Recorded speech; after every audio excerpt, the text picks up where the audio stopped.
सभी भाइयों को नमस्कार प्रणाम। विपुल मलिक शामली से भाइयों, महत्वपूर्ण खबर ये है आज की कि सुप्रीम कोर्ट में जाने का रास्ता मिल गया है। जी हाँ, सुप्रीम कोर्ट में जाने का रास्ता मिल गया है। फिर ध्यान से सुन लीजिए, सुप्रीम कोर्ट में जाने का रास्ता मिल गया है। अब ध्यान से सुनिए हुआ क्या है। 2018 भर्ती का एक केस गया हाई कोर्ट के अंदर। एक लड़के की लंबाई जो है, जब DVPST हुआ तब उसकी लंबाई पूरी उतार दी गई, लेकिन जब उसको रूल 15(6)G के अनुसार मेडिकल में बुलाया गया तो उसकी लंबाई जो है कम उतारी गई। अब लड़का जो है पहुंचा हाई कोर्ट सिंगल बेंच में। जज साहब ने लंबाई नापने के आदेश दे दिए दोबारा से मेडिकल बोर्ड बना करके, तो लड़के की लंबाई फिट हुई पूरी। सरकार उसके विरुद्ध स्पेशल अपील में चली गई हाई कोर्ट में, जस्टिस मुनीश्वरनाथ भंडारी जी की कोर्ट में।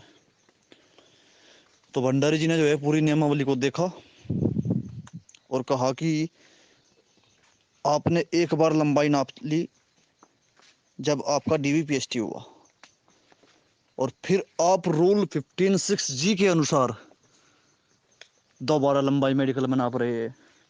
ये बताइए कि यदि दोनों लंबाइयों में अंतर आ गया तो आप किसकी लंबाई को सही मानेंगे? यानी कि दोनों लंबाई में विरोधाभास उत्पन्न हो जाएगा। तो जज साहब ने कहा कि इस लड़के की लंबाई फिट है और उसको नियुक्ति दी जाए।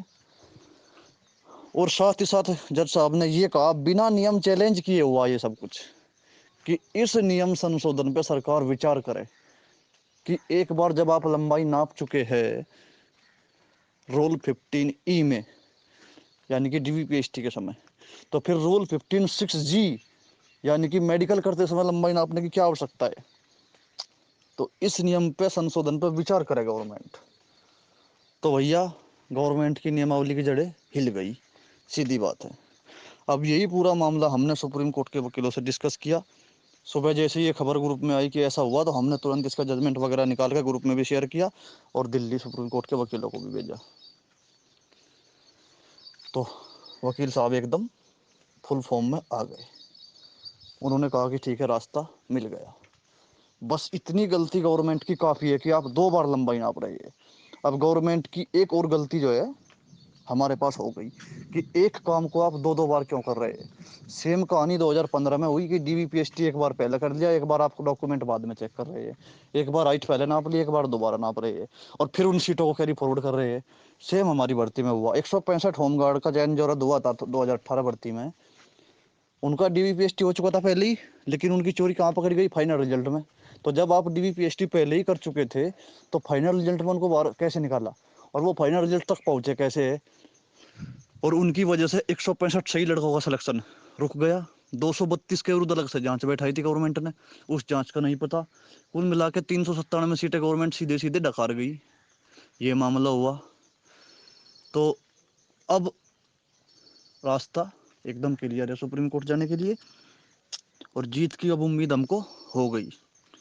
पिछले 6-7 दिनों से, जब से हाई कोर्ट से मामला डिसमिस हुआ था, तब से हम जो है कुछ ऐसा ही ढूंढ रहे थे कि जिससे हमको लाभ मिले, और हम अब तक आश्वस्त नहीं थे कि क्या होगा। लेकिन अब जो है बातचीत भी कर ली वकीलों से और ये फैसला भी देख लिया। अब जीत की उम्मीदें हो गई भैया। वास्तव में मैं बहुत खुश हूँ। अब आज से पहले मैं वास्तव में बड़ा टेंशन में था। खुद जो है 3-4 चक्कर दिल्ली के लगा चुका था वकीलों के पास, कोई ठोस चीज़ें नहीं मिल रही थी। इस विषय पर रात भी हमारी बात हुई वकीलों से लगभग 1 घंटा। वकील साहब ने यही कहा था कि आपके पक्ष में कोई लॉ हो या कोई लॉजिक हो या फैक्ट हो, तब आप स्टैंड कर पाएंगे। तो भैया रास्ता मिल गया। इस बात को अब फिर ध्यान से सुन लीजिए कि सुप्रीम कोर्ट में जाने का रास्ता मिल गया। अब इस बात को कोई तोड़ मरोड़ का और पेश ना करे जो हमने बताई इस बारे में, ठीक है?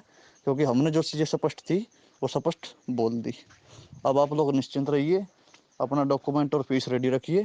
26 तारीख में दिल्ली आइएगा। वहीं पर जो वेस्ट यूपी के लड़के आइएगा, दूर दराज से आने की किसी को आवश्यकता नहीं है, क्योंकि आप 1000-2000 रुपये जब किराए में खर्च करेंगे दूर वाले, वो अच्छा है कि केस में लगा ले जाओ उसको। लेकिन वेस्ट यूपी के लड़के दिल्ली ज़रूर आएंगे। ठीक है भैया, धन्यवाद।